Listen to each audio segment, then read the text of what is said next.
All right, so let's do this dimensionality reduction. And so the first thing is the mathematics of what we've done before. Here we can have a chart of how many points are on the edge as you change the number of dimensions in a hypercube through a variety of values here. And there you see, for small dimensions, very few of them are on the edge, but for high dimensions, they're all on an edge. And that's the fundamental problem here. Here's the another way to express the same mathematical situation.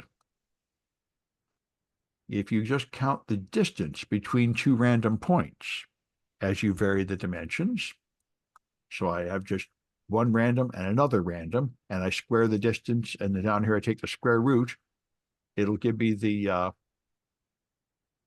distance between points. And as you can see, at low dimensions, the points are maybe 0.5 apart, but at high dimensions, the points get separated by hundreds.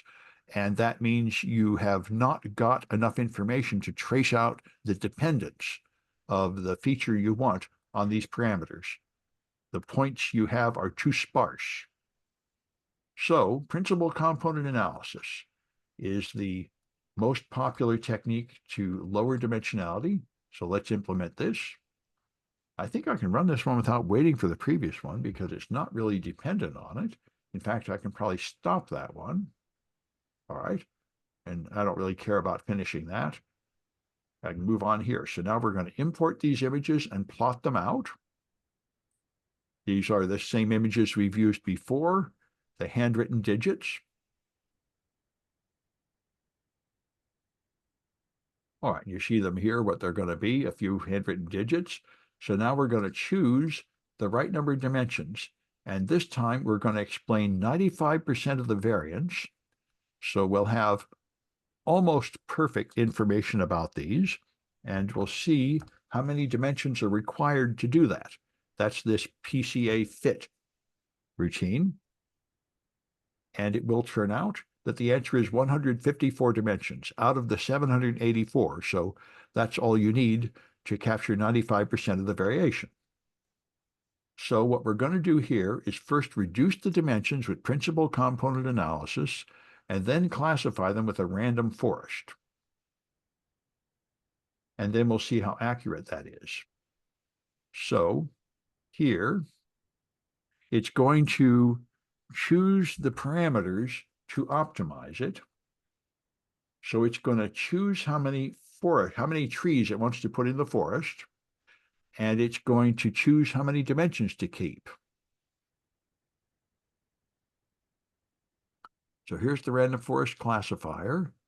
Here's the parameter distribution. It's going to try these. It's going to consider numbers of estimators from 50 up to 500. And it's going to consider numbers of components from 10 up to 80. And it's going to just try these randomly until it finds a good fit. This is one way to deal with parameters you don't know. Just try various values in that range until you find something that works. And what will happen is it'll find out that 465 estimators and only 23 components are enough to get 85% accuracy identifying these images. All right, and you'll get exactly my number because we specified the random seed here to make sure you'll get exactly the same thing I got. All right. So now we can see the effect of reducing down to 23 dimensions here. We can see it visually, which makes it a whole lot easier to understand. Remember in the lecture, I had one where we kept 150 parameters and the images looked almost perfectly the same. But here we're only keeping 23 components out of 784. So we should expect these images to be greatly degraded. And in fact, you can see they are greatly degraded. Much less contrast, and this 2 has gained some spikes. Parts of the 9 are missing, and it's become curved. It's pretty severely distorted, but they're still recognizable. And so this captures 23 components, are enough to get quite a bit of it. And that's all there is to this. There's various things to try here. But I think this makes it easier to understand what principal component analysis is, lowering the dimensionality. All right, I'm going to stop this one.